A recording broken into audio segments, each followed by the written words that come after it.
Buenos días, buenas tardes o buenas noches. Estamos aquí un día más en Caimanes por el Mundo. Este podcast, la verdad que se ha hecho esperar. Llevamos una buena temporada intentando cuadrarlo y ha sido difícil. Contamos aquí con Jorge Hernández, investigador en el grupo de ciencias planetarias de la Universidad del País Vasco. Está haciendo el doctorado estudiando la atmósfera de Marte y fue presidente de la Asociación de Astronomía en la Universidad era de Salamanca, ¿no? Eso es.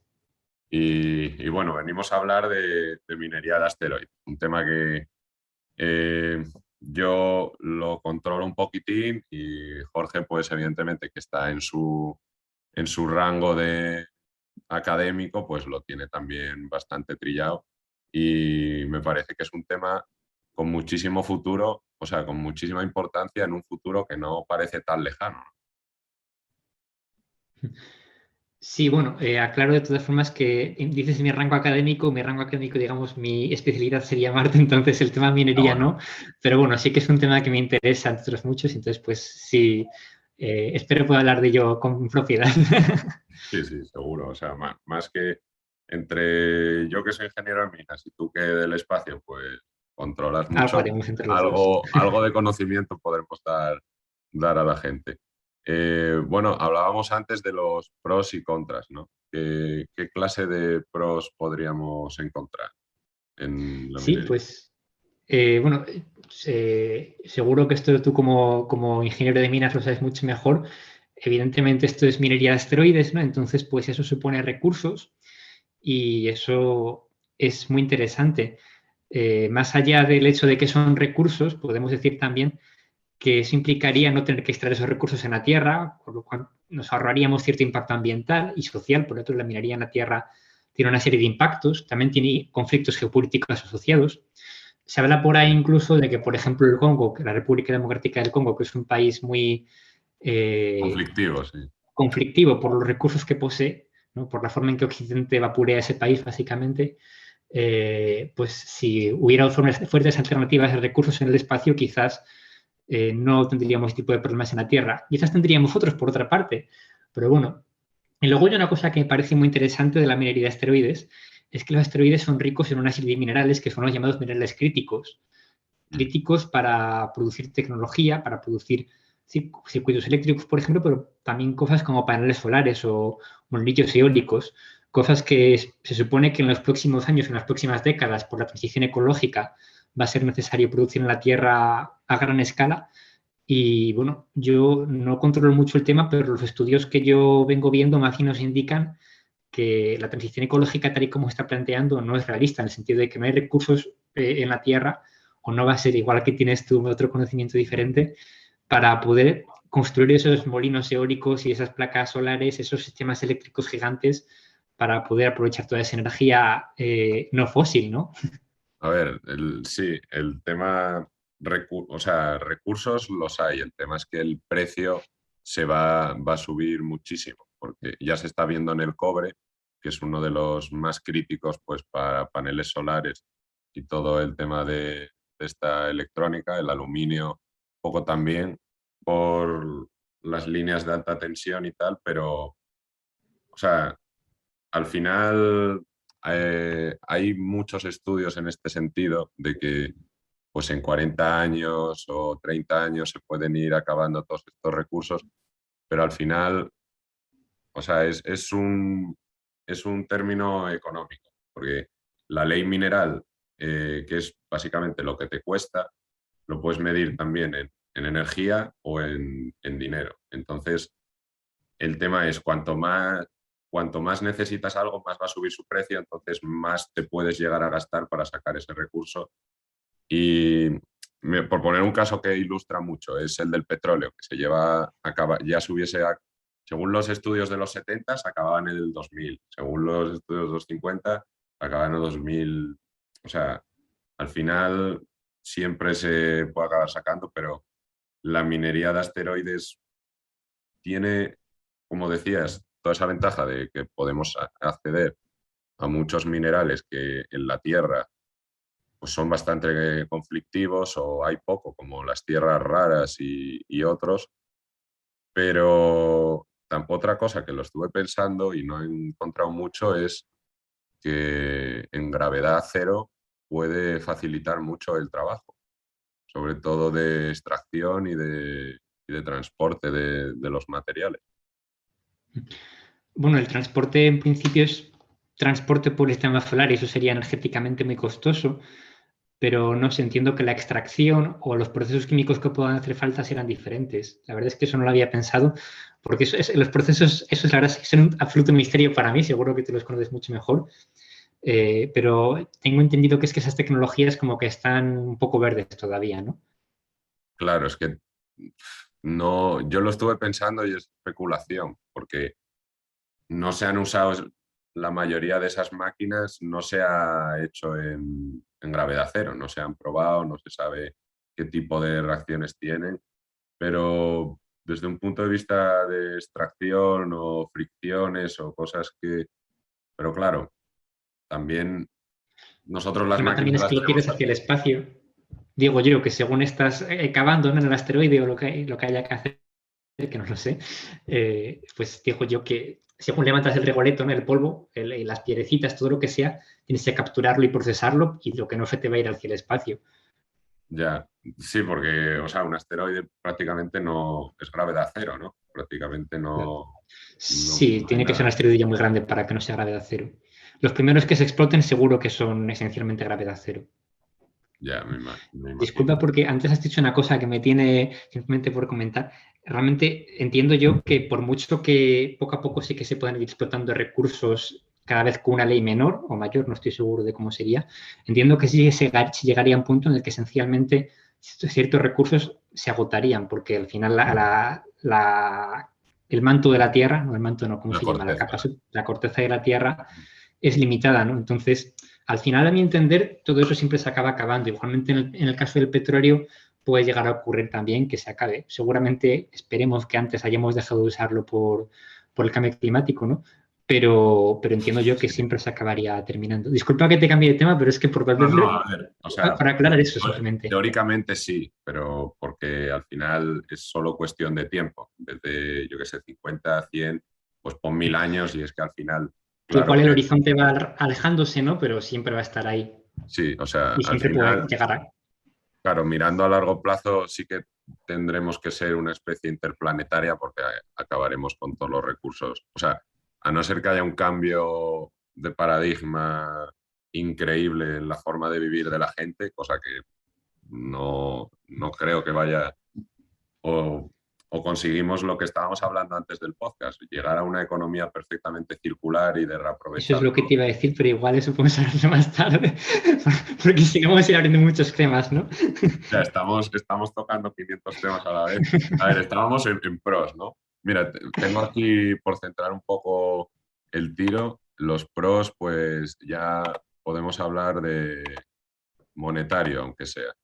Esta página te pone aquí, son estimaciones, evidentemente.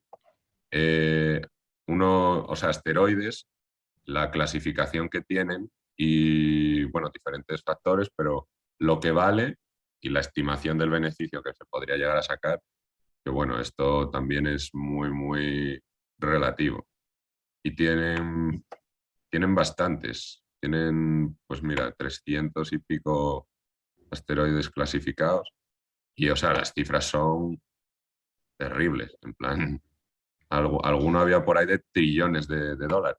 O sea, Bueno, hay mucho hype con este tema y igual has oído, creo que fue Neil deGrasse Tyson, que dijo que la primera persona, no sé si dijo trillonaria de la Tierra, trillonaria no en el sentido como lo decimos en español, sino como se dice en inglés, es decir, que tenga, americano, sí. eh, 10 a la 12 de sí, dólares. se me han ido las cifras, pero bueno, lo que vendría a ser Un millón de millones.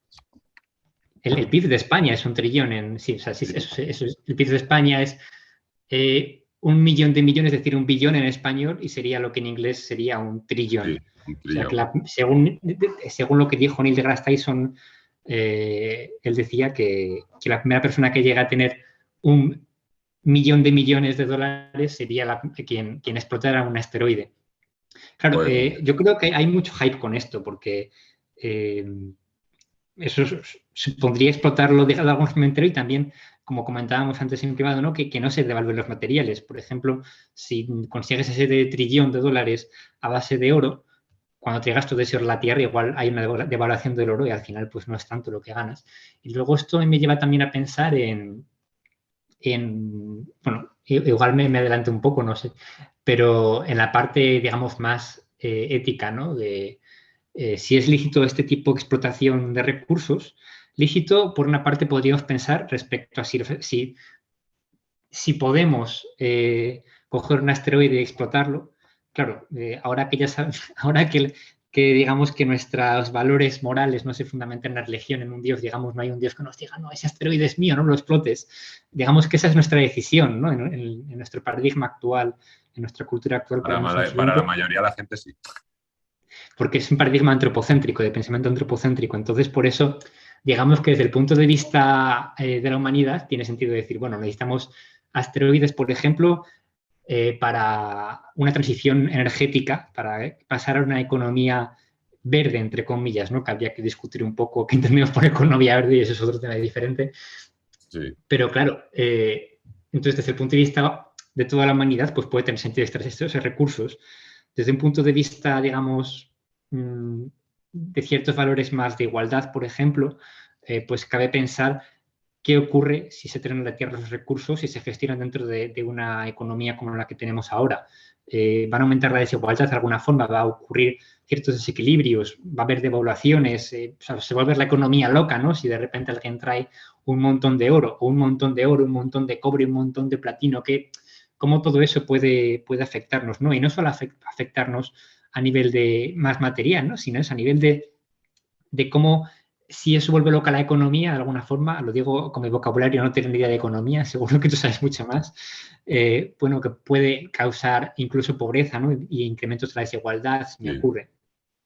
A ver, un ejemplo de esto pasó con el Imperio Español cuando llegó a Sudamérica y empezó a extraer oro y de repente hubo una cantidad de flujos de oro en Europa que es que en España se devaluó muchísimo el oro.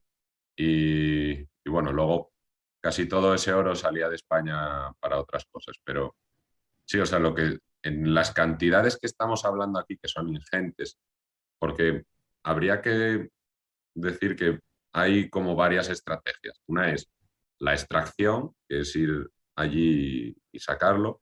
Pues yo he visto otras que son ya un poco más locas, que es de traer el asteroide, en plan meterlo en la órbita de la Luna, tenerlo más cerca, o algún tarao también de estrellarlo contra la Tierra en un sitio que no pasa nada y sacarlo. Eso no lo había leído. Plan, Lo de coges, traerla. lo tiras ahí en el Sáhara, pero a ver, depende mucho de las cantidades, porque si consigues extraer todo lo que pone aquí, pues sí, va a ser un disruptor tremendo en la economía Claro. que ni siquiera se puede, o sea, se puede especular que puede pasar, por lo más probable, devaluación de eso, pero de ese material, y sí, puede también crear unas desigualdades tremendas, porque al final, bueno, luego podremos ya hablar de SpaceX, porque por primera vez hay empresas privadas aeroespaciales, pero en principio serán ciertos países los que tengan acceso a estos recursos y a otros países que no. O sea, no me imagino a Yemen desarrollando su programa espacial para coger estos asteroides. No, desde luego hay países que parten de una situación de ventaja, países o, bueno, sí, países que también a través de sus empresas, ¿no? Esto también es un tema que podemos abrir el melón ahora, dejarlo para más tarde, ¿no? El tema de países y empresas y todo, Sí, y temas legales, ¿no? También, que hay también mucho ahí. hay unos cuantos. En la cuestión de pros hay algo que nos hemos dejado, que es que si tenemos la capacidad de coger un asteroide y, por cierto, lo que comentabas de traerlo a órbita de la Luna es una propuesta de la NASA. La Sí. NASA hace muchos PowerPoints que se dice, es decir, muchas ideas, muchas propuestas, pero luego una Hacer, pequeña parte de eso es lo que llegan a hacer. Tiene sentido, por una parte, porque al final es poner ideas sobre la mesa y analizarlas. Eso, digamos que es algo que se critica, pero tampoco es algo estrictamente criticable en sí mismo, en el sentido de que al final hay que pensar cuáles son las cosas que se pueden hacer, ¿no? Y cómo hacerlas. Ya. Bueno, iba a comentar esto, que a nivel de defensa planetaria, es decir, a nivel de defensa planetaria sería la disciplina, digamos, que analiza cómo defender la Tierra de diferentes peligros que nos pueden venir del espacio. Y uno de ellos es Sí. que un asteroide colisione contra la Tierra.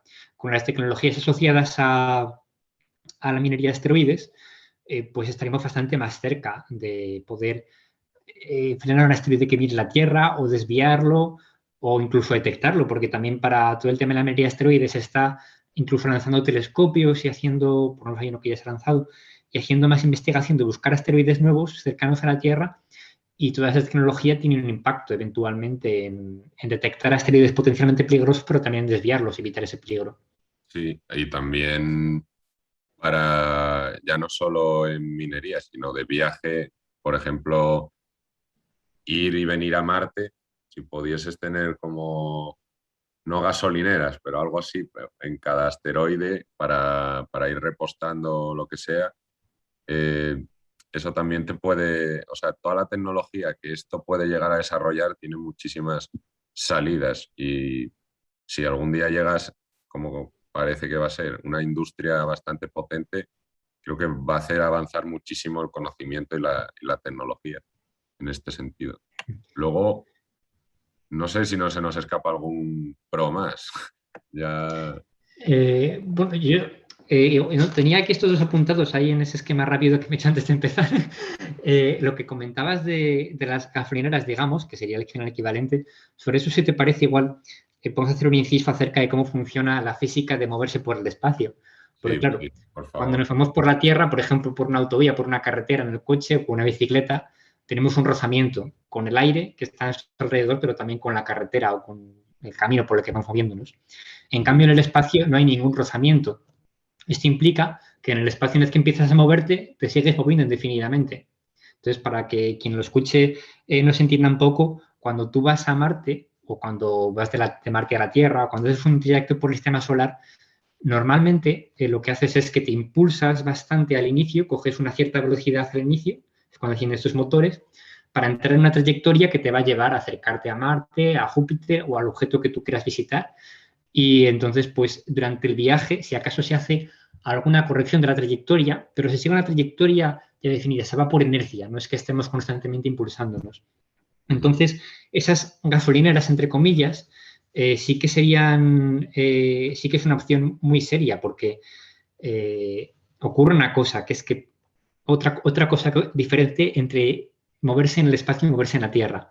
En la Tierra, cuando nos impulsamos, cuando vamos en el coche o en la bici, lo que hacemos es que tenemos una rueda que va literalmente empujando el suelo hacia atrás. Entonces empujamos el cielo hacia atrás y nos impulsamos hacia adelante. En cambio, en el espacio no tenemos nada contra lo que empujarnos. O sea, Ya. no está vacío. Entonces, la forma de impulsarse es echar gases hacia atrás a una velocidad muy alta. Ujú. Es decir, necesitas echar masa hacia atrás, necesitas liberarte tú de masa. Actualmente hay básicamente combustibles químicos, como puede ser la Hidrógeno. hidracina. Pues Claro. el hidrógeno es. El hidrógeno, ahora te digo, porque la hidracina es lo que. De los combustibles que más. No, este se me escapa bastante, ¿vale? Pero sé que la hidracina es uno de los combustibles que se usan ahora mismo en el espacio. Entonces, Ujú. eso se. Eh, básicamente se quema como que hay combustible, se calienta mucho y entonces sale expulsado hacia atrás por la tubería del motor del cohete o de la nave espacial. Eh, hay otros motores que son los iónicos, que lo que hacen es que van expulsando iones básicamente de gases nobles en general a velocidades muy altas. Entonces, Hostia. los motores iónicos lo que tienen es que van impulsando velocidades muy altas, pero entonces, ¿qué te iba a decir? La ventaja de que eso tiene es que no necesitas un combustible químico, sino que lo puedes hacer con electricidad, porque con electricidad lo ionizas y lo lanzas. Ya. Entonces, eso te permite impulsarte con paneles solares y eso da eficiencia. Porque, claro, con los combustibles químicos ocurre una cosa, que es que si tú tienes que cargar con 100 kilos de combustible químico, son 100 kilos más que pesa tu nave, con lo cual son 100 kilos más que tienes que impulsar. Y eso todo cuenta. hay una cosa que se llama la ecuación del cohete, que viene a decir que cada kilo que tú llevas de más de carga útil en tu nave supone no un kilo de combustible, sino cientos de kilos, o sea, muchísimo Sí, sí. más Es combustible. Si exponencial, tú, vaya. eso es algo que no sé si es exponencial exactamente, pero vamos a decir que lo es, porque eso es una cosa, seguramente es exponencial, si no te lo aseguro, pero creo que lo es. Y luego, entonces, nos interesaría en el futuro que los motores iónicos usan gases nobles, que no son precisamente algo súper abundante. Entonces, en el futuro, una forma muy interesante de impulsarnos por el espacio es el hidrógeno. El hidrógeno en la Tierra ya se usa para los cohetes, se usa combustible, se usa hidrógeno no verde, sino que es azul o marrón, alguna cosa de estas, no me lo sé de memoria cuál es cada color, lo que significa, pero no es hidrógeno verde. Y aunque lo fuera, con la crisis energética que vamos a tener en la Tierra precisamente por la necesidad de energía y la dificultad de construir masivamente paneles solares y molinos eólicos, aunque usáramos hidrógeno verde, es decir, obtenido a partir de energía renovable para producirlo, pues sería cuestionable de alguna forma, igual que los actualmente lanzar cohetes con combustibles fósiles, si esa energía que se ha usado para ese cohete no sería mejor usarla para otras cosas. Hay que valorar, ¿no? De alguna forma que nos aporta más a, no voy a decir a quién, porque ya es una cuestión de valores de cada uno. Pero bueno, yo personalmente diría a todos, pero hay quien puede decir, quien puede tener otras opiniones. Por ¿Qué te iba a ejemplo, decir? estos motores iónicos, o sea, imagino que necesitará una batería la nave también. Sí, necesita una batería, pero sobre todo funciona con paneles solares. O sea, la ventaja es que la energía que tú usas para impulsarte la consigues directamente del suelo con paneles solares. Y sí que estás usando una masa para impulsarte, que es la del gas noble, ¿no? Porque suelen ser gases nobles, pero digamos que esa masa es mucho menor que la que si fuera un combustible químico. No, bueno, Entonces, con paneles, o sea, es que no sé cuánto necesitará en el espacio con lo que decías de que no hay resistencia y tal, no necesitarás mucha potencia, pero la capacidad que puedes instalar en una nave con paneles es bastante poca. O sea, claro, precisamente por eso los motores iónicos, o sea, esto se me ha pasado comentarlo, disculpa por el inciso tan grande que estoy haciendo con no, este no, tema de sí, moverse en a el mí me espacio. gusta. O sea, no conocía que esto de los motores iónicos. Pues precisamente antes comentaba que en principio cuando tú vas a Marte o a cualquier otro planeta, lo que haces es impulsarte al principio del viaje fuertemente. Vamos a dejarlo claro, es que para viajar por el espacio nos falta velocidades de kilómetros por segundo. O sea, para estar en órbita de la Tierra falta unos 6-7 kilómetros por segundo para estar en órbita baja. Para viajar a Marte, no voy a decir cuánto es porque no me lo sé de memoria, para salir de la Tierra, que eso sí que te lo puedo decir, hace falta alcanzar una velocidad de unos 12 kilómetros por segundo. Y para viajar por el sistema solar, pues son otras velocidades según a dónde vayas. Entonces las velocidades son altísimas. Por ese motivo, lo que decía, en principio lo que se suele hacer es impulsarse mucho al principio. Con un motor iónico, ¿qué pasa? Que, como tú dices, las placas solares van para tener una potencia altísima. Entonces, no se trata de tener una potencia altísima, sino de tener mucha capacidad de mantener el impulso en el tiempo. Y en Mm, este caso, lo que se hace no es impulsar de una vez, sino que se va impulsando poco a poco. vale, De vale. forma que durante todo el trayecto se están los motores encendidos para lograr al final la velocidad total, digamos, que haría falta para llegar hasta... Lo Y estoy diciendo en unos además, términos si quieres un poco confusos, pero bueno, espero no, que no, nos yo, llegue más o menos a una idea de dificultad creo del que se tema. está explicando bastante bien. Además, luego tú lo tienes, es una locura para calcularlo, ¿no? Porque tienes que ir calculando las trayectorias, o sea, cómo te va afectando la gravedad de otros planetas y tal una vez que sales, pues no es ir en línea recta hacia Marte, sino que Eso es. Marte está En el girando espacio alrededor las del líneas Sol. rectas no existen. Claro, O sea, o sea, en tienes la que Tierra conseguir eso. Bueno, sí, sí, bueno, sé que comentas algo importante. Sí, sí, o sea, en la Tierra el camino más corto es la línea recta normalmente. La línea recta que, teniendo en cuenta que la Tierra es esférica, también tiene su polémica de alguna forma, que es una línea recta. Pero bueno, en nuestra vida cotidiana todos entendemos lo que significa esto. Un avión ya es otro tema, claro, porque un avión va a distancias muy largas. En el espacio siempre está sometido a la gravedad del Sol, con lo cual lo que se hace es que cuando despegas desde la Tierra sometido a la gravedad de la Tierra, básicamente. Entonces, enciendes motores, sales de la gravedad de la Tierra y entonces entras en órbita que ya no es de la Tierra, sino del Sol. Y en esa órbita en torno al Sol, estás en órbita que ha pasado por la Tierra, y que va a pasar por Marte o por el planeta que sea. Cuando llegas a las proximidades del planeta, lo que haces es que te acercas mucho al planeta, porque tu trayectoria te lleva a eso, y el planeta ya te atrae en ese momento, pero vas tan rápido que si sigues sin encender motores, vas a salirte de lo que se llama el pozo gravitatorio del planeta, vas a escapar del planeta y vas a volver a la órbita del Sol. Entonces, cuando llegas al planeta, tienes que encender motores y frenar, y entonces ya quedas en órbita del planeta. Y esto, como tú decías, no es un cálculo sencillo. No se puede hacer con fórmulas matemáticas. Bueno, se hace, una órbita se puede calcular con fórmulas matemáticas, pero para calcular la trayectoria de una nave espacial que va de un punto a otro sistema solar con rigor, considerando cómo el Sol y cómo los otros planetas lo atraen a la nave y cómo concretamente el momento de la inserción orbital, que se llama ese momento en el que tienes que encender motores, que estás ahí en medio de la raya del Florida, de Marte o de la Tierra, lo que sea, todo eso es muy complicado y para eso hace falta hacer métodos numéricos, es decir, meterle en el ordenador y que el ordenador lo resuelva. Y en la era del Apolo, pues ahí está la película esta de Figuras Ocultas, creo que se llama, Y de en la las que chicas de color que estaban ahí calculando eso es, como porque son locas. cálculos que tienes que hacer y son cálculos masivos que hay que hacer básicamente a mano en ese caso, porque con lo que se llaman cálculos analíticos, ¿no? Con fórmulas matemáticas de estas de a cuadrado más b cuadrado, con sí cálculo simbólico, eso no se puede resolver de forma exacta. Em, O sea, mira, no sé si lo estás viendo aquí, pero por ilustrarlo un poco al que lo esté viendo en vídeo, o sea, si este es un planeta, este es otro, tiene que coincidir, ¿no? O sea, tiene que, es tú, para, por ejemplo, viajar a Marte desde la Tierra hay como un espacio de tiempo, ¿no?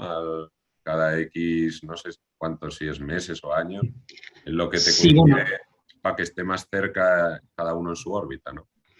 a ver, la idea básica es que una órbita siempre es Elipse. ¿te puedes creer? Elipse, se me ha ido el nombre, ¿te lo puedes Elipse. creer? No, bueno, Una estas cosas elipse. pasan. Entonces, una elipse es como si coges un círculo y lo achatas. Sí. Entonces, los planetas siguen teniendo órbitas elípticas, pero son muy circulares. Lo que tienes que hacer para ir de la Tierra a Marte, igual que con otro planeta, es coger una órbita elíptica que pasa por la Tierra y pasa también por ese planeta. Pero no, claro, pero pasa en el momento en el que justo va a estar el planeta ahí. Mm. Entonces, ¿qué pasa? Que lo que tú decías de que tiene que ser un momento concreto, básicamente las órbitas de transferencia de Hoffman, que se llaman, que son las más eficientes, las que requieren menos energía, Ujú. pues requieren que los dos planetas estén en una posición concreta. No vale cualquier posición. Por ese motivo, cuando se lanzan misiones a Marte, se lanzan cada 2 años más o menos, porque es cuando la Tierra y Marte están justo en esa posición en la que es óptima la trayectoria. Para ir a Júpiter también, bueno, lo que pasa es que cuando se va a Júpiter y los planetas exteriores, la cosa se complica porque frecuentemente se pasa por planetas intermedios, pero igual eso ya es meternos mucho y irnos un poco del tema. Yo sobre Leía, todo esto lo que... Sí, no, no, sigue, perdón, perdón. es que lo que yo quería ir con todo esto es al tema de las gasolineras que comentabas tú antes. Quería Sí. hacer toda esa introducción a cómo funciona la dinámica orbital, ¿no? Para poder explicar un poco bien esto de las gasolineras. La dinámica orbital, pero también la tecnología de impulso, porque es un problema tecnológico también.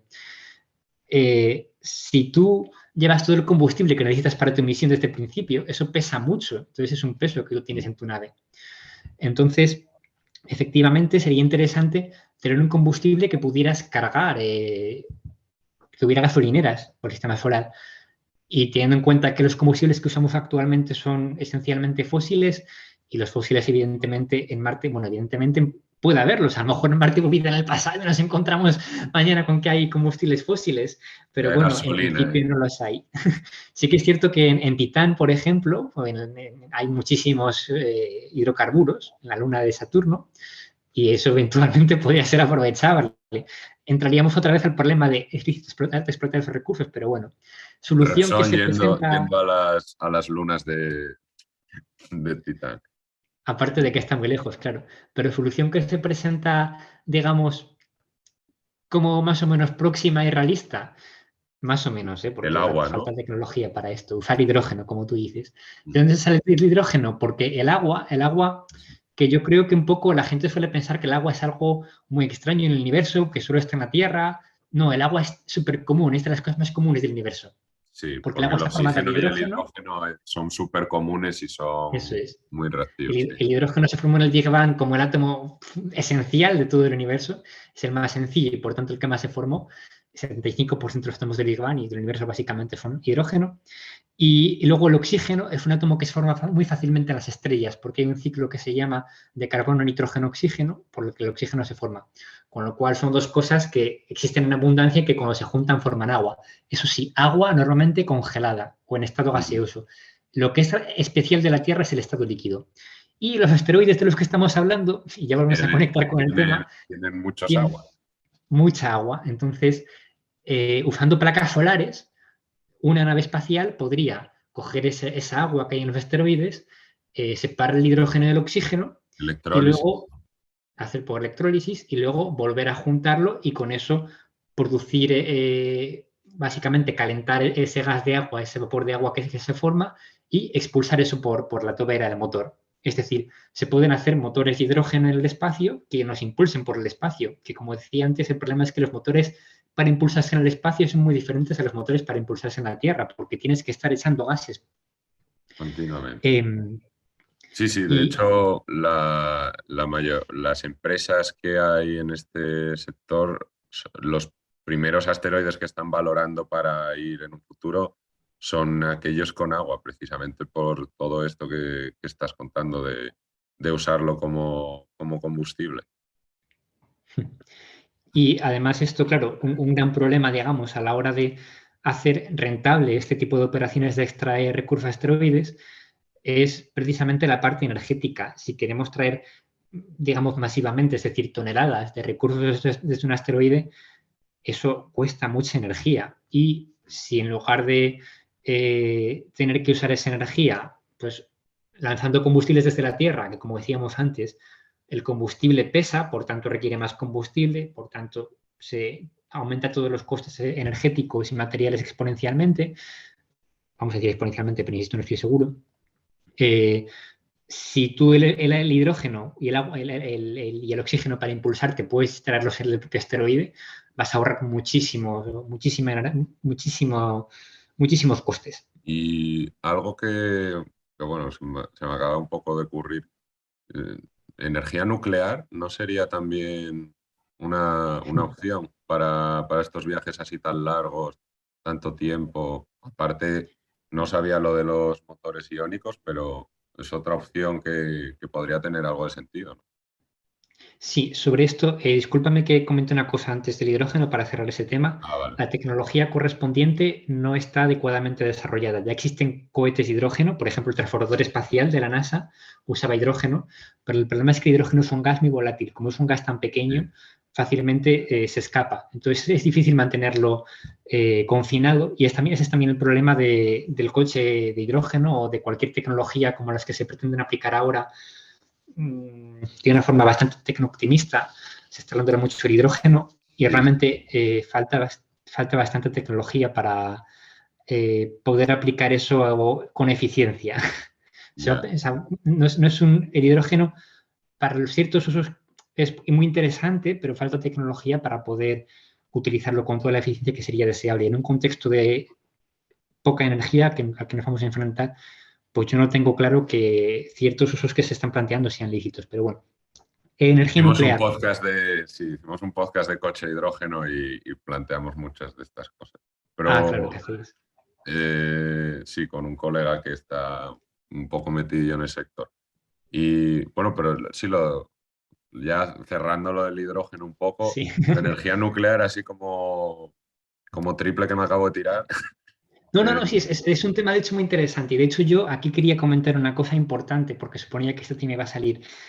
La energía fundamental del universo es la energía nuclear, concretamente la sí, energía nuclear de fusión. Es decir, en la Tierra, cuando quemamos petróleo, estamos usando una energía almacenada en forma de energía química que se almacenó hace millones de años porque una planta cogió energía del sol, se murió la planta o se la comió un dinosaurio y se murió y eso acabó formando petróleo y quedó almacenada esa energía ahí. Pero la energía en última instancia venía del sol y la energía del sol es de fusión nuclear.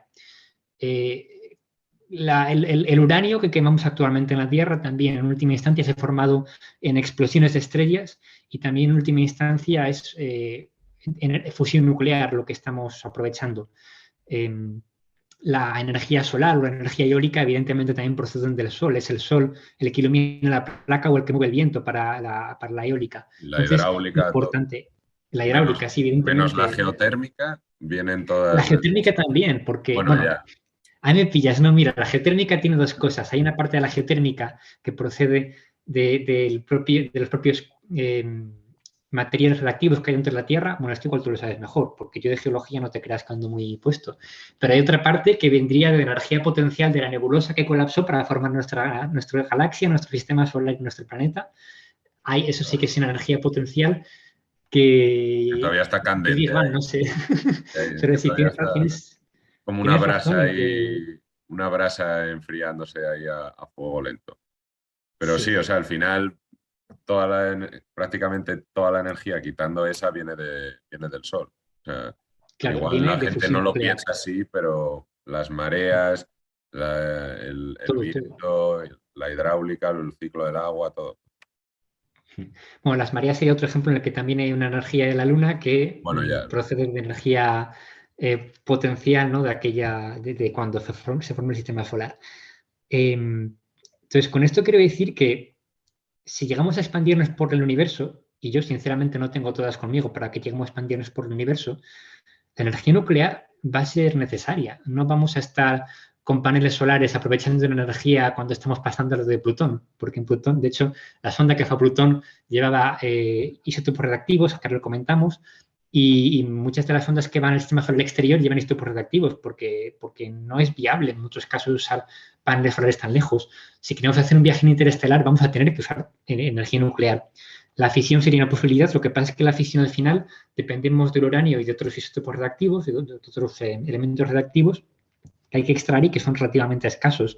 El hidrógeno es relativamente abundante y entonces, pues, si consiguiéramos desarrollar energía de fusión nuclear en un futuro y que fuera realmente rentable energéticamente, pues sería, yo creo que a largo plazo es la necesidad, ¿no? Si sí, realmente... es el futuro. Y Necesitamos la bueno, fusión. entonces, yendo a lo que tú decías, ¿no? ¿Podemos usar para minería de esteroides la energía nuclear? De fusión, lógicamente, no tenemos la tecnología. Ya. Y de fisión, más bien yo diría que no es muy viable por varios motivos. Como decía, bueno, ¿cómo nos impulsamos? ¿No? ¿Qué es lo que estaríamos echando por la tobera del motor de la nave para impulsarnos? El uranio, que yo sepa, no nos vale para eso. Tendría que pensarlo, pero el uranio que Eh, yo sepa está en estado sólido en el reactor, ¿no? Entonces creo que no es muy viable echarlo. Sí, No, lo decía con el motor iónico para alimentar la electricidad del motor iónico. claro, el motor iónico sería una posibilidad, pero claro, pudiendo... Tener los eh, paneles ya, ¿para qué claro, meter ahí algo que la pesa puede mucho liar menos. parda? Claro, pesa mucho menos los paneles solares que un reactor de fisión nuclear. Y es más barato. Incluso.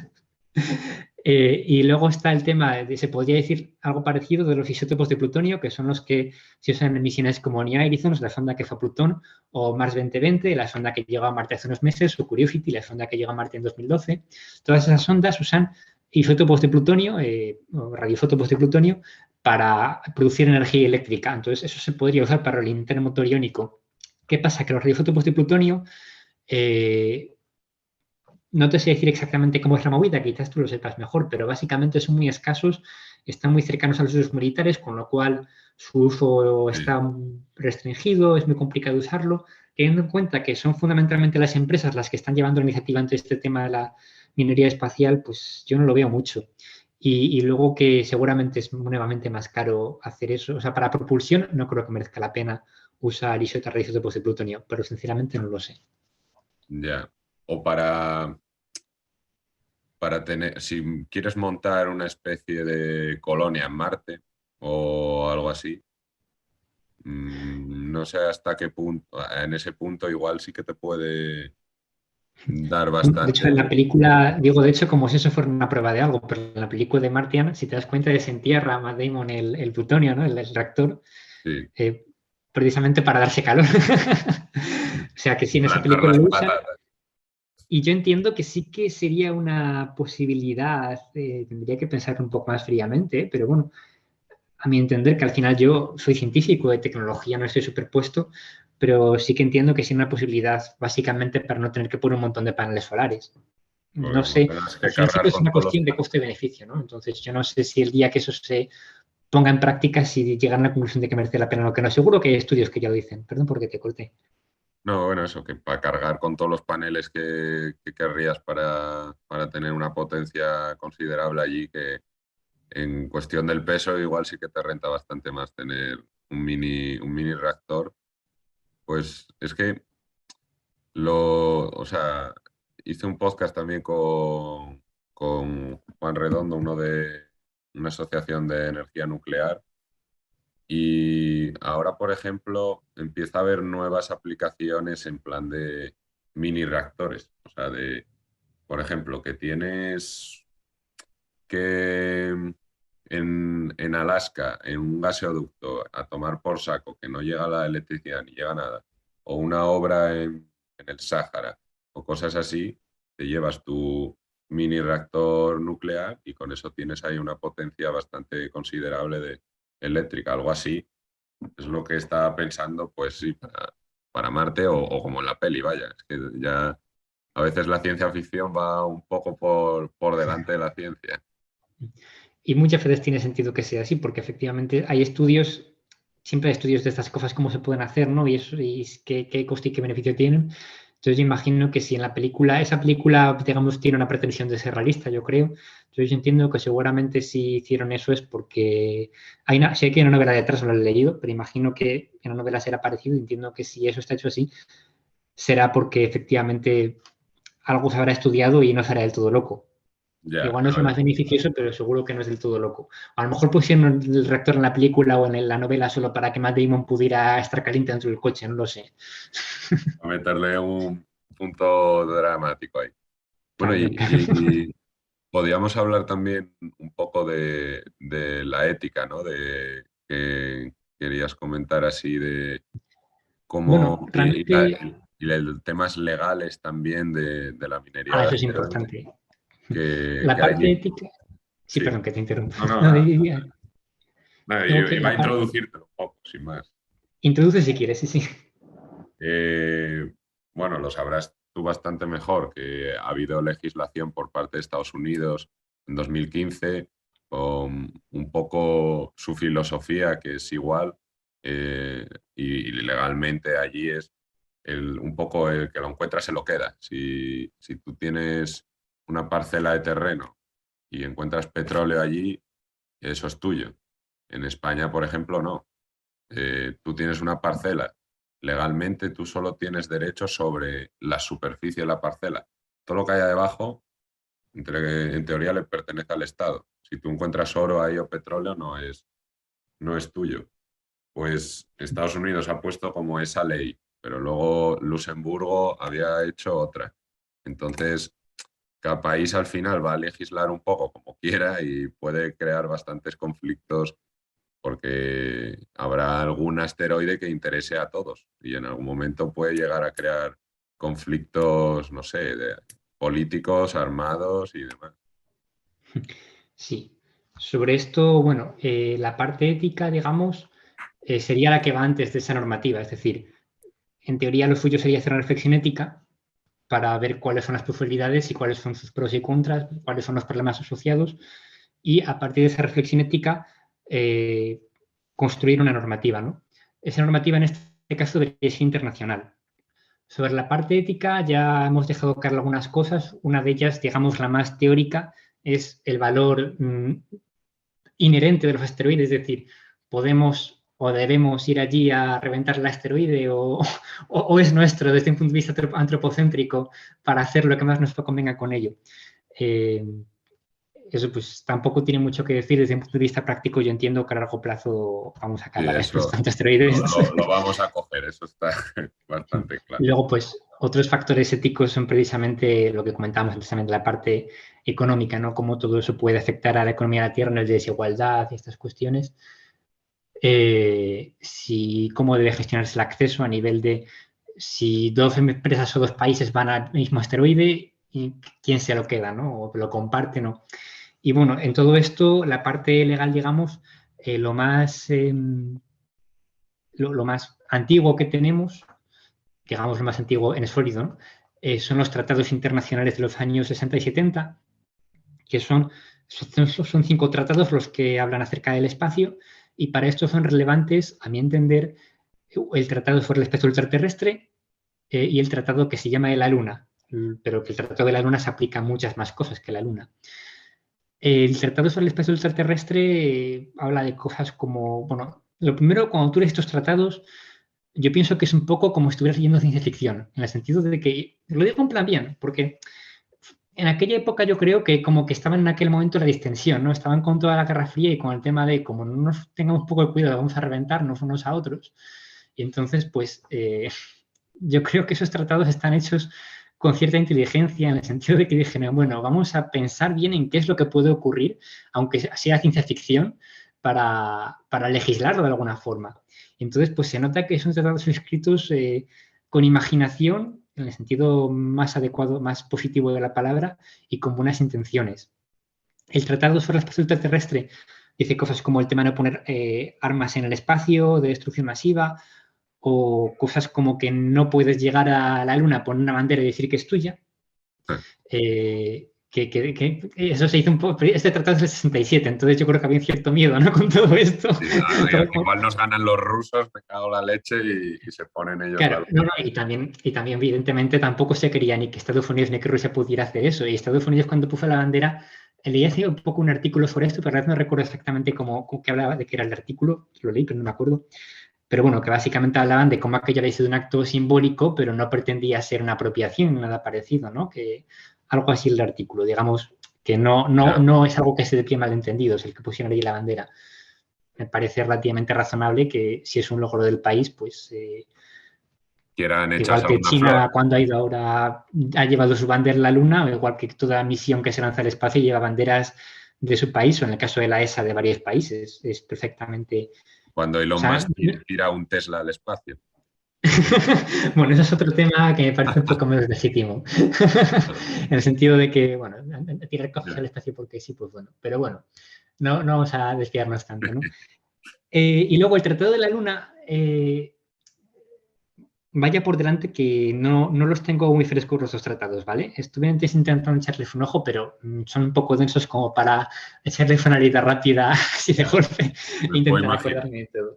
Y en esa especialidad del derecho, precisamente, entonces, pues, el Tratado de la Luna, si no me equivoco, que igual me equivoco, habla más de que el espacio y los recursos que pueda haber en él son propiedad de toda la humanidad, ¿vale? Y eso es un poco lo que, si no me equivoco, chirría un poco más ahora en el contexto actual. El Tratado de la Luna es un tratado ratificado, bifirmado y ratificado por muy pocos países.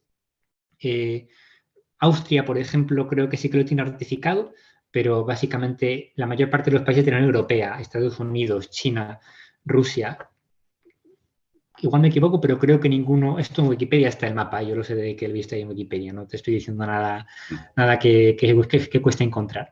Pues sí, ahí estamos. Vamos a echarle un ojo. Eh, lista de países que han firmado y ratificado. Ahí está. Y me Ar- parecía, Francia lo tiene firmado, pero no ratificado. Armenia, Australia, ratificado.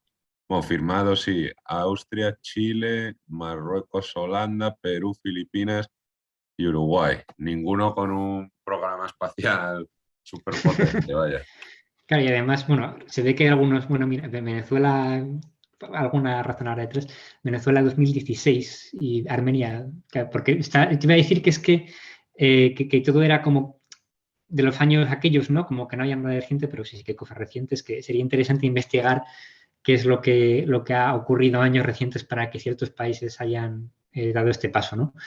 Pero bueno, como decías, Estados Unidos en 2015 básicamente empezó a decir que aquello no iba mucho con Estados Unidos. No. Y el año pasado, en abril, creo que fue a principios de abril o algo así, Estados Unidos directamente pues, dijo más bien como que se oponía, ¿no?, al tratado, no recuerdo exactamente cómo fue la historia, pero bueno, que el Tratado de la Luna está herido de muerte porque, pero bueno, es que desde que nació prácticamente, porque si nadie lo ha firmado, ya lógicamente hay países que empiezan a decir esto.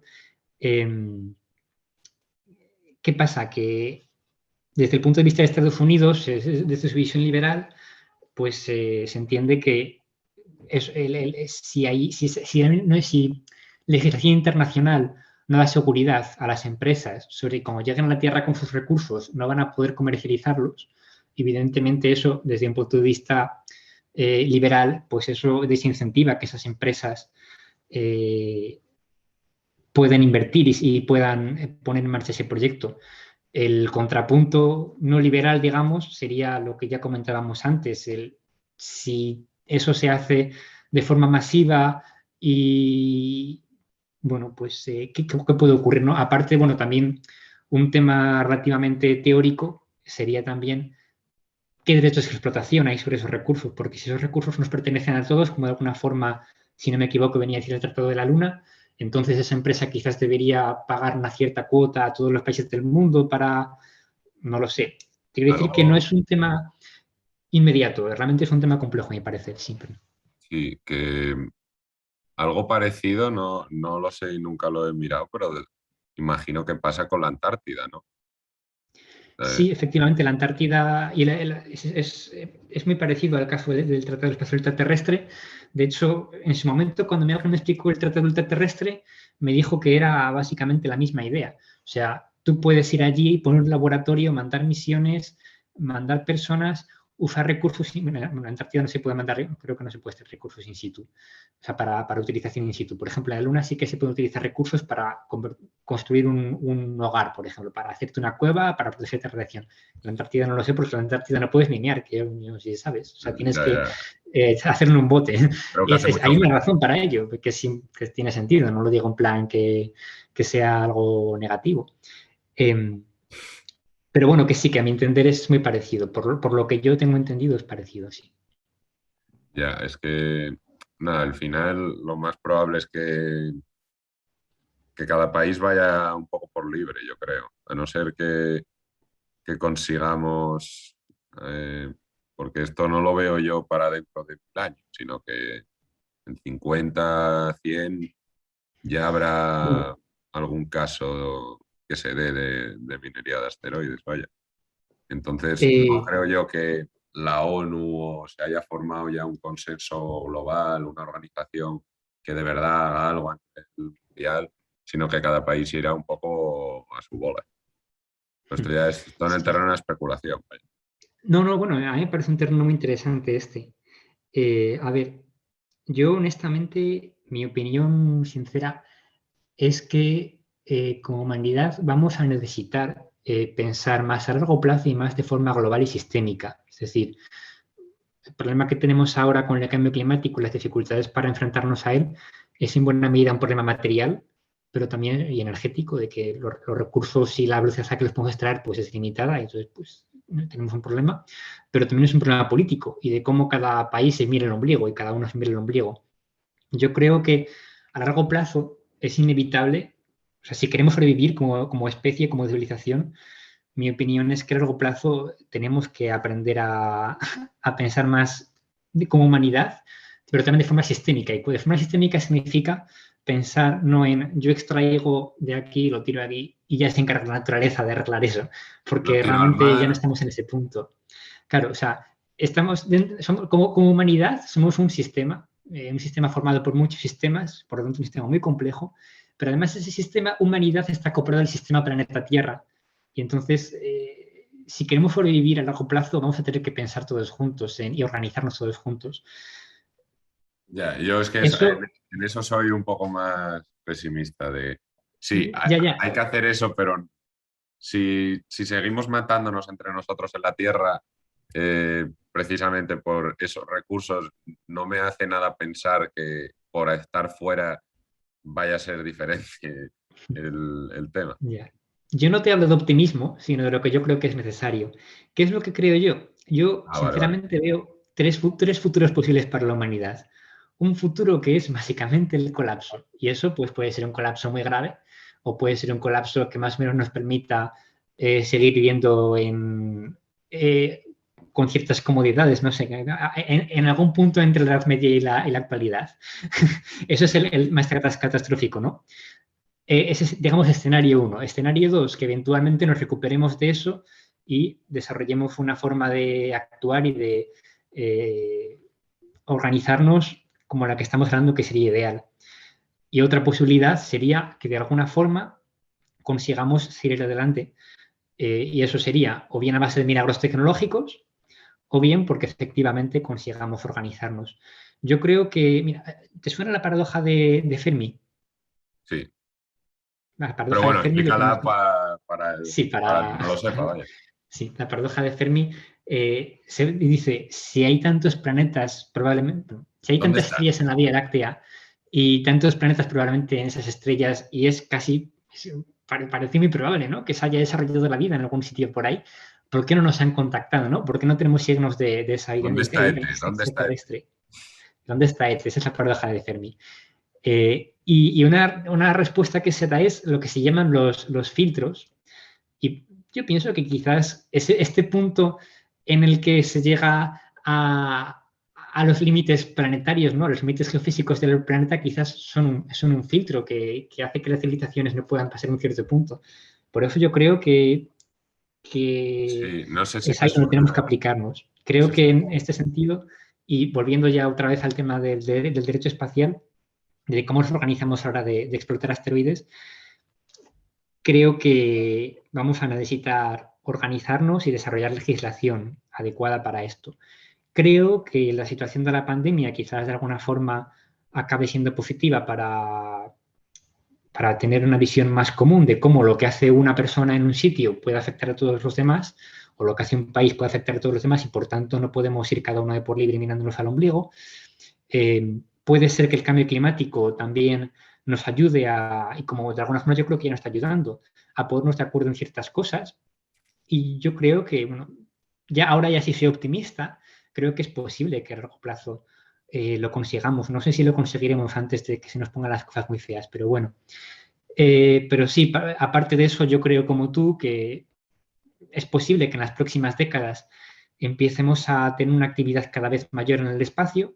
Puede incluso que se pueda hacer minería de asteroides en unas décadas, no lo sé. Justo hablaba hace no mucho con un amigo y me decía que él cree que le faltan siglos, ¿no? Para esto. Yo entiendo que lo que falta es la tecnología para extraer esos recursos en el asteroide, pero creo que la tecnología para el hidrógeno también, lo que comentábamos antes, el hidrógeno para usar en el espacio, es otra tecnología que también falta desarrollar. Pero bueno, soy relativamente optimista respecto a la tecnología necesaria para explotar asteroides pueda llegar en pocas décadas. También pensando en que va a surgir una conciencia de los minerales críticos y yo creo que va a haber mayor interés y mayor incentivo para extraerlos. Entonces, Sí. creo que sí que va a hacerse, esa es mi suposición absolutamente, porque no soy experto en tecnología, como comentaba antes, y creo que va a empezar a hacerse de forma relativamente salvaje oeste, Sí, sin mucha organización, tal cual. y ya veremos a qué nos lleva eso. Va, pues yo creo que a más conflicto y a más, bueno, lo que siempre ha habido. Pues el ejemplo que ponías tú llega, entre comillas, Occidente a oeste, a Estados Unidos, y empieza a masacrar, a sacar recursos, llegamos Bueno, creo que ese nosotros, ejemplo lo pusiste tú, pero sí me parece un ejemplo. los españoles allí, pero por lo que decías antes de los tres objetivos, o sea, los tres escenarios, eh, me recordaba mucho a la teoría de simulación de Nick Bostrom. ¿Te suena No me suena. la de... Es básicamente, hay tres posibles rutas. Una es, bueno, es o la civilización colapsa y morimos toda la humanidad, o la humanidad ha llegado a un nivel de tecnología tan superior que es capaz de simular pues la vida. O sea, que puedes, Ah, una especie de crear rollo videojuegos. Matrix. Sí, entonces que viendo esas alternativas, lo más probable, todo apunta a que estemos ya en una simulación, porque si el tiempo es infinito y al final siempre o estamos justo en ese punto de inflexión, pero estadísticamente es mucho más probable que ya estemos en esa simulación. Y luego, lo que decías de los recursos, hay una teoría muy, a mí económicamente me flipó bastante, de Malthus, un monje ahí en el siglo XVI, que básicamente decía que los recursos, o sea, la tecnología y los recursos van de forma lineal, pero la población crece en progresión geométrica. Entonces, al final hay sobrepoblaciones que no hay recursos, porque tú al final coges los mejores terrenos para cultivar, pero luego vas pillando, a medida que la población crece, vas cogiendo otros terrenos que son un poco peores. Va bajando la eficiencia en ese sentido. Entonces llega un punto que las civilizaciones colapsan precisamente por eso, porque no hay sobrepoblación y muchas de las cosas como guerras, pandemias o temas de estos son correcciones que hacen que vuelva. La trampa malthusiana se llama así, se puede ver bastante bien en gráficas, como las civilizaciones llegan ahí y pum, a tomar por saco. Hasta que llegó la revolución industrial, que es un poco lo que decías tú antes de los avances tecnológicos y como eso nos puede dar mucha esperanza para solventar todos estos problemas. Desde la revolución industrial es como que hemos roto la trampa malthusiana y No podemos estoy de estar... acuerdo. Bueno, Claro, porque realmente son soluciones de alguna forma, soluciones en falso. Es decir, la revolución industrial nos ha permitido avanzar muy rápidamente, pero a cambio hemos estado emitiendo gases de efecto invernadero. La revolución verde también nos ha permitido producir muchos alimentos y crecer mucho la población, pero ha sido a base de fertilizantes de origen fósil y también de fósforo, de usar un fósforo que no es de origen renovable, que no estamos utilizando el fósforo. No sé si sabes un poco esto del fósforo. el que inventó ese sistema para sacar los fertilizantes fue un científico nazi que también inventó las cámaras de gas. Así que para que veas el doble rasero que puede haber ahí, sí. Evidentemente nada es todo positivo, siempre tiene sus cosas negativas, entre ello la revolución industrial, la revolución verde y hasta el fertilizante y el fósforo. No, bueno, yo lo que quería decir de la revolución verde es que sí, nos ha permitido producir muchos más alimentos, pero también tiene esa base de hipotecarnos. O sea, la revolución industrial y la revolución verde son grandes avances muy positivos, no me entiendas mal, pero nos estamos hipotecando, estamos gastando unos recursos que a largo plazo no vamos a tener en tanta medida o que tienen consecuencias adversas, su explotación masiva. Entonces, realmente no es que hayamos escapado a lo que decías de la trampa del malthusianismo, no sé si ha llamado así, porque yo pues, conozco lo de Malthus, pero no estoy súper familiarizado con el tema, ¿eh? Entonces no sé si uso los términos correctos. Pero yo creo que no hemos escapado, simplemente estamos alargándolo. Sí, Pero yo o creo que sea, con suerte sí que podemos acabar. Con suerte no. igual, Con igual coraje será, o y sea, coraje y ganas de ponernos de acuerdo, sí que podemos acabar escapando de ahí. Eso es lo que yo pienso. con la Pero fusión eso nuclear. sí que es muy optimista. Con la fusión nuclear, con economía circular, con acuerdo, con menos egoísmo, con pensamiento sistémico y no cortoplacista. O sea, hacen falta muchas cosas, pero creo que es lo que tenemos que hacer. Creo que no tenemos mucha más alternativa a largo plazo, así que O mejor cuando ser la optimista con inteligencia eso. artificial nos reemplace y diga, mira, lo voy a hacer yo bien. Y quito a estos monos de en medio que no hacen más que pegarse entre ellos y molestar. Oye, sobre el tema de la minería espacial, hay un tema que no hemos comentado que me parece muy interesante, que es las empresas concretas que están detrás de Sí. este tema, pero hay un tema que, por lo que dices, creo, por lo que has comentado, creo que no sabes y que te va a interesar saber, que es que China también está detrás del tema. Yo, cuando estuve buscando información sobre esto, dije, me extrañaría mucho que China no tenga algún plan. Igual es secreto y por eso no se sabe, pero igual hay algo. Estuve buscando y efectivamente China tiene una empresa, creo que es privada, pero las empresas chinas no son Son exactamente privadas. privadas, entre comillas. Sí, o sea, como que tiene una, no sé si participación a nivel económico o solo a nivel de dirección del gobierno o algo así. sí. Y bueno, hay más empresas chinas en el sector espacial de lo que pensaba. Yo no sabía que había tantas. Y una de ellas, efectivamente, está el sistema de mil asteroides y lanzaron un demostrador tecnológico, no sé si ha sido este año, en marzo o en abril. Y es que creo que la información que encontré estaba en chino y no la pude entender muy bien porque tuve que estar tirando de Google Translate. Y bueno, Joder. pero es que me pareció entender algo, como que además, porque no sé si es Deep Space Systems o Planetary Resources o cuál es, tengo por ahí apuntado cuál era, lanzó un telescopio. Pero es que la empresa china, aparte de lanzar el telescopio, por lo que yo he llegado a entender, que no, ya te digo que Google Translate, o sea, que no, y Google Translate, que cuando traduce el chino, Ya. es muy difícil entender lo que quiere decir. Pero lo que llega a entender me pareció como que llevaban como si fuera un mini asteroide, ¿sabes? Para una roca, y que igual habían hecho la prueba de capturarla e intentar hacer algo con ella. No me hagas mucho caso, pero me pareció entender algo así. Hostia, qué guay. No, no lo sabía. Pero sí, los chinos siempre planifican a largo plazo. Claro, es que precisamente, además, nos guste o no, el sistema chino tiene una ventaja importantísima en relación con esto que yo comentaba sobre las democracias liberales occidentales, que es que su gobierno piensa a largo plazo porque no le votan cada 4 años. Entonces, si su no gobierno tiene, se come un marrón, se lo va a comer. no tiene que hacer una Entonces, pues, campaña cada poco. claro, entonces, a mi entender, China no puede ser ajena a ciertos problemas de recursos a los que igual Occidente sí es, y el problema y la minería espacial me parece algo bastante claro en lo que pensar cuando ves todo el tema de transición energética, cómo se va a poner, me parece bastante claro pensar en la minería espacial. Entonces, pues bueno, pues que efectivamente, igual posiblemente haya más que no esté publicado que lo que está publicado, ¿no? Pero bueno, que algo están haciendo. Sí, Y con eso te digo también que cuando hablamos de cómo Occidente con sus valores, que si a lo mejor, porque hablamos de los valores de Occidente como si es que Occidente fuera diferente, no, al final China también es un país que piensa en recursos y piensa en esos términos y que va a luchar por sus recursos, igual que Occidente.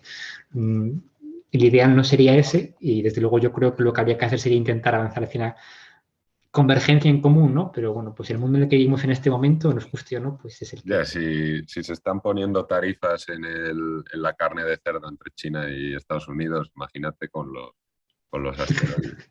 Pero mira, las empresas, yo la que más encontré por ahí es esta de Deep Space, que tienen planeado, tienen pues eso, aquí de productos, cámaras y pues no le he echado mucho ojo, pero es como de las más avanzadas. Creo que hubo una que salió a bolsa, no sé si fue la que mencionabas tú antes, Planet Resources o una Creo parecida, que Planetary Resources. Lo que pasa es que Planetary Resources es que tengo y unas notas un poco confusas porque tengo puesto, se hundió y cambió de nombre, pero no tengo puesto a qué nombre se cambió. es que yo lo busqué antes, lo de Planet Resources, y no encontré nada. Mira, Planet Resources, estaba A ver si buscando me la acuerdo de web qué y tengo. no encontraba la web por ningún lado. Te sale Pues, Planetary no sé qué, la NASA, Planetary, y no salía nada. Pero yo no sé si es que quebró o lo que dices tú de que cambió el nombre, pero, no, que quebró y cambió de nombre. O sea, como que. Ah, espera, es que pero tengo aquí varias notas, pero no encuentro. en bolsa sale, bueno, está en la B, está peor que el Real Oviedo, vaya. Mira, o sea, empezó, ya bueno, no En sabía, el 97, ¿eh? salió en el 96 a 3.000, a casi $4.000 la acción y vale ahora 0,09, bueno, no, 0,000, madre mía. No, pero esto tiene que ser que se hundieron, ¿no? O sea, Sí, esto puede seguir. No, que yo no sé de economía, ¿eh? Pero me parece que una empresa así no puede seguir adelante. esto es rarísimo, esto es rarísimo. Porque, o sea, este año ha subido un 300%, pero luego vas aquí, a ver, las finanzas, O sea, que es que ahora eh, está subiendo, ¿no? ganó 360.000 euros en 2015, sabe Dios cómo. Bueno, esto es rarísimo. 2015. Sería Eh, interesante ver si antes o después de esto de que Obama dijo que el Tratado de la Luna ya tal. Esta empresa es extrañísima. La estuve mirando un poco antes y no entendía nada. No Ojo, sé pues. cómo funciona. No encontraba y no he encontrado la página web siquiera. Yo pero tenía varias notas sobre esto, pero tengo un desorden aquí con este tema que no te sé decir ahora. Qué pena porque hubiera sido interesante. Y es que sí que estuve investigándolo, ¿sabes? Vi no. varias empresas, estuve viendo que sobre todo creo que hay dos que están en el tema. Lo que pasa es que eso, que sé que luego tengo Deep Space Industries, que no sé, mm, creo que no es ¿Cómo? esta, ¿verdad? Esta es otra, ¿Cómo? dice, ¿Space no qué? sé. Space Ah, Industries. sí, esta es la que estaba enseñando antes, Deep Space Systems, que Pues es que se llama un poco diferente. igual es una sucursal o algo. Ah, y luego Asteroid Mining Corporation.co.uk tengo puesto aquí, o sea que es británica. A ver, ¿cómo dijiste la última? Asteroid Mining Corporation.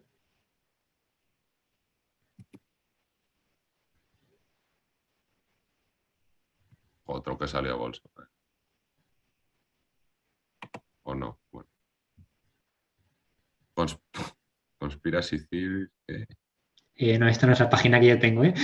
Asteroid Miner Pon .co.uk, Corporation.com. creo que. Harvesting the Resources of Space. En la leche. Ah, se llama AMC como los stocks. Como el canal de Walking Dead. También. Hostia, es una página más cutrona, igual, no sé. .co.uk, igual es esta. Ah, aquí, Sí, aquí. sí, esa es la que. La Y otra esto no es un poco sé. más seria que la de antes, ¿no? No, tenía ahí la URL, no se la ha querido vender a estos y ahora. Sí, o sea, empieza a haber algunas empresas.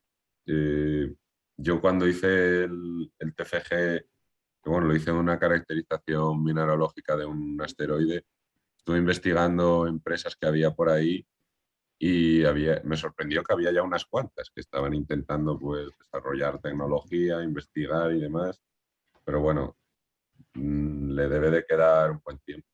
¿Tú crees que SpaceX en algún momento llegará a decir, venga, vamos, aparte de ir a Marte, vamos a intentar pillar algo de aquí de un asteroide?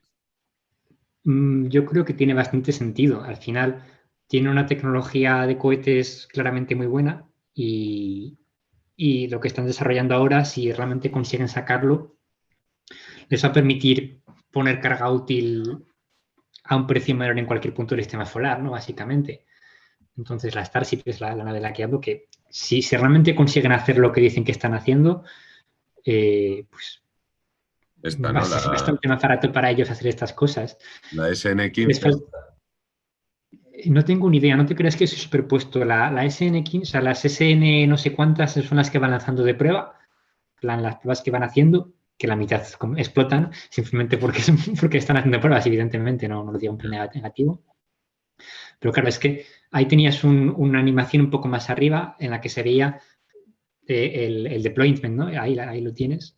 O Sí, sea, la carga útil que puede llevar esto al espacio es gigante. es mayor, creo, que la de cualquier cohete que haya estado en servicio hasta ahora.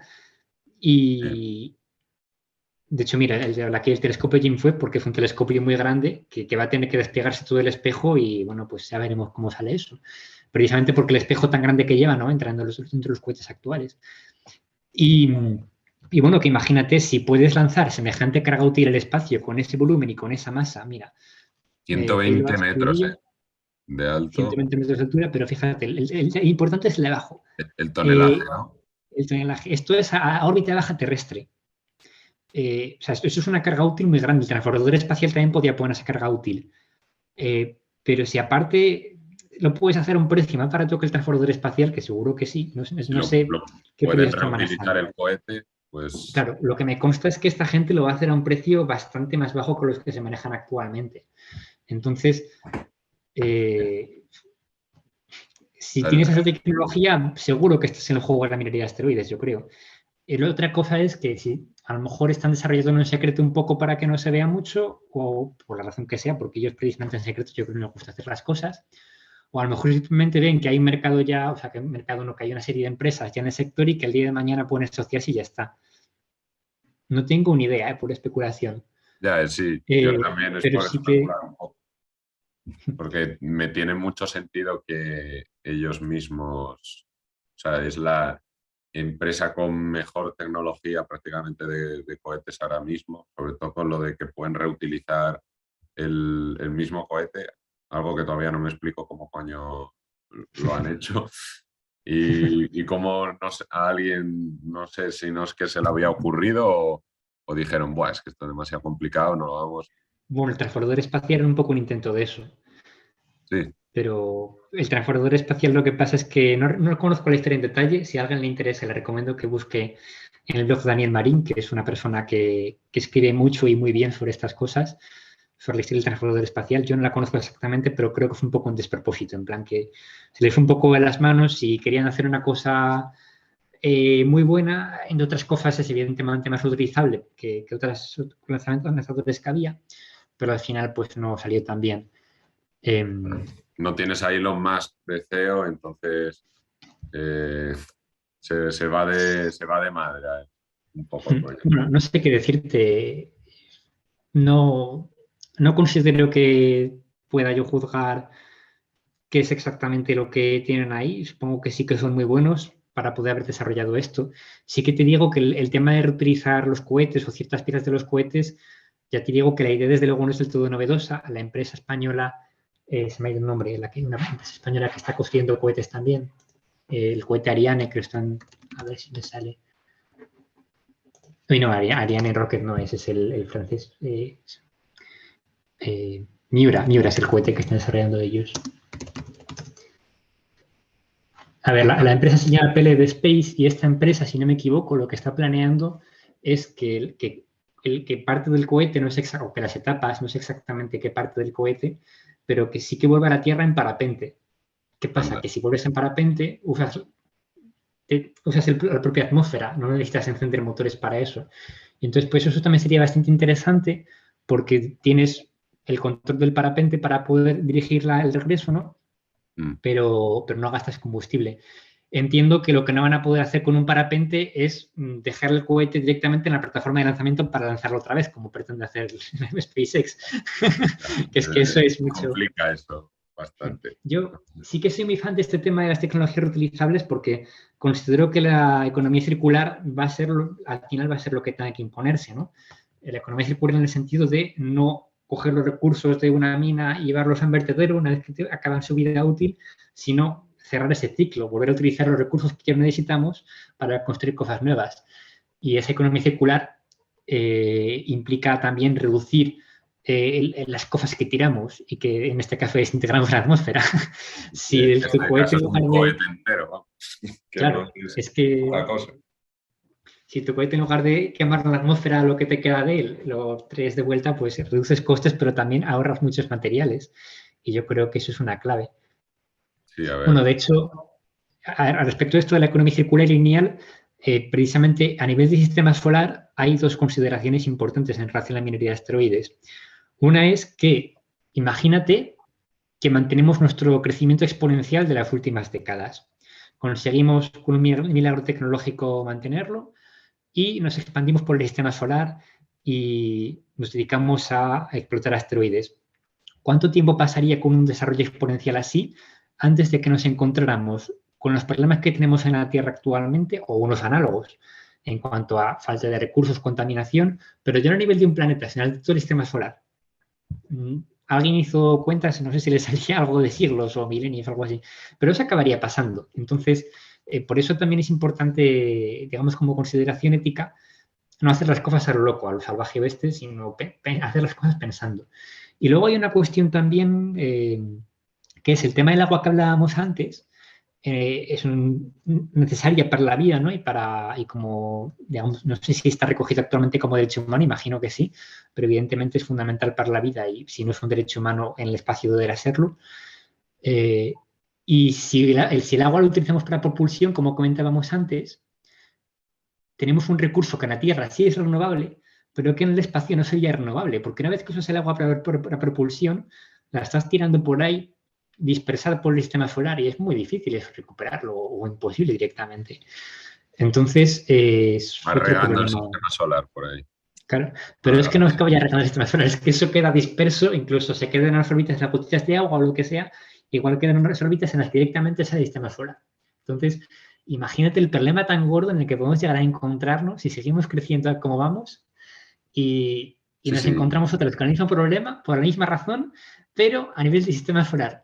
Y ya no tenemos un asteroide ahí a unos cuantos miles de kilómetros o millones de kilómetros para ir a extraer recursos. No, tenemos que ir a unos cuantos años luz de distancia para extraer recursos. A otra Entonces, galaxia, otro sistema. Sí, sí. A ver, si, ¿cómo? si, tenemos, si queremos seguir adelante como humanidad, si queremos como civilización no colapsar en algún momento de nuestra historia, no podemos mantener la locura que estamos haciendo, tenemos que organizarnos.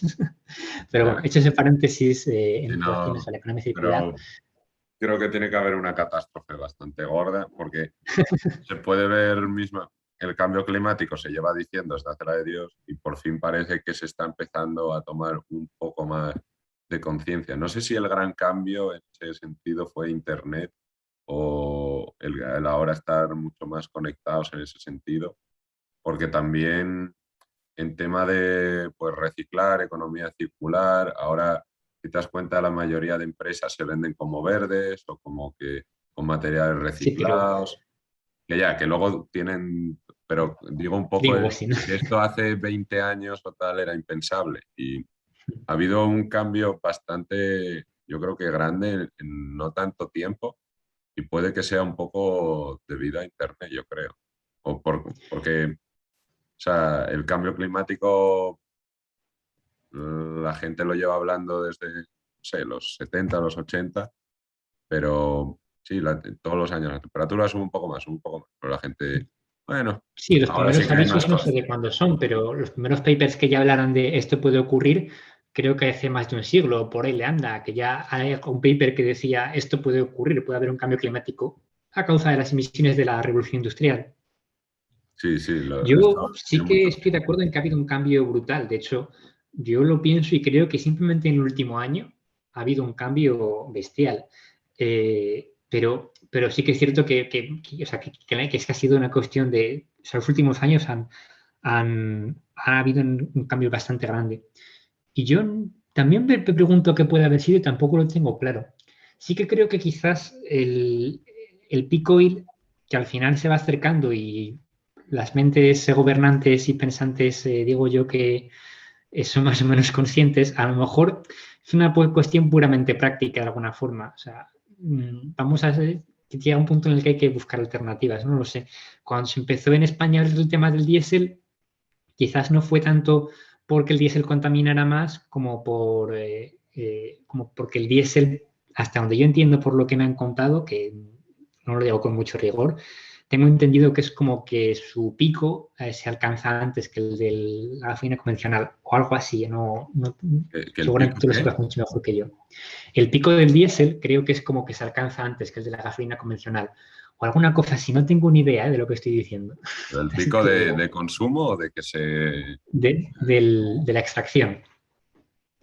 Bueno, Como a que ver, es, tú cuando tienes petróleo, el refino lo calientas. Creo que el diésel era más de 180 grados. O sea, tú tienes como, imagínate, como un Starship. Metes ahí el petróleo, en diferentes etapas está a diferente temperatura y básicamente te va saliendo entre estos rangos de temperatura gasolina, otro pero petróleo, puede ser que en los otro diésel. pozos, cuando va quedando menos, sale menos diésel o algo así. Yo me han contado algo de eso, pero no sé cómo era. O sea, teniendo petróleo tienes gasolina, tienes nafta, tienes diésel, tienes... La misma No. proporción. Em, ahí ya no estoy 100% seguro, Es que creo que me pero dijeron algo de que a medida que pasaba el tiempo, como que ciertos derivados del petróleo iban a ir siendo más escasos. Entonces, y me dijeron que puede ser, ¿eh? podía Pues, tener que ver con eso el hecho de que se empezara a legislar el tema del diésel, que se empezara a intentar reducir el consumo de diésel y ese tipo de cosas. Pero, pues no te creas que yo sé de esto mucho. también Dieselgate ayudó bastante. El tema de que todos los Volkswagen y Audis y tal de los últimos, o sea, de los 20 años para acá, más de la mitad de ellos estén contaminando 40 veces más de lo permitido. Eh, y eso siempre me flipó porque nunca se ha hecho nada al respecto. O sea, los coches siguen por ahí contaminando, eso, entre 30 y 40 ¿Contaminación hablas de óxidos nitrosos o de dióxido de carbono? en todo, o sea, en todos los puntos engañaron a todos los sistemas para bajar las contaminaciones. Y lo harto es que fue con alevosía. Ellos sabían perfectamente, hicieron un Sí, esto se análisis destapó hace unos años, ¿no? coste-beneficio, sí, y nadie ha ido a la cárcel, los diésel siguen ahí, esos coches nadie los ha cambiado, no les han obligado a decir, venga, devolvernos todos estos coches y os damos otros que contaminen menos, sino que se ha hecho como la vista gorda y ya está. Hubo una multa que, bueno, sí, bajaron las acciones un poco Volkswagen y como si nada. Pues bueno, yo creo que con esto lo podemos dar un poco por concluido porque es que tengo que irme, pero Sí, sí, no, y ya llevamos un buen rato y ya hemos hablado de muchas cosas. me ha encantado la conversación y me gustaría también hacer algún otro más podcast porque hay muchos más temas en el espacio y Sí. evidentemente si podemos hablar de economía circular, de contaminación Bueno, y yo de muchas economía otras circular te cosas, puedo hablar a modo de fan, o sea, no. bueno, yo Pero si también. quieres hablar de economía circular, igual te puede encontrar a alguien, ¿eh? Ah, pues mira, también estaría muy interesado. Ya Eh, hablaremos. muchísimas gracias, Jorge. A ti, un placer. Que vaya bien, hasta luego. A ver, ya dejé de grabar. Es que, que he Vale. quedado a las 7 para firmar el contrato de mi nuevo piso aquí en Madrid. Entonces voy pillado. Pensé que iba a dar tiempo de sobra y ha Ostras, estado tan bien y tan fluido que ni me he dado cuenta. disculpa porque he intentado no hacerlo,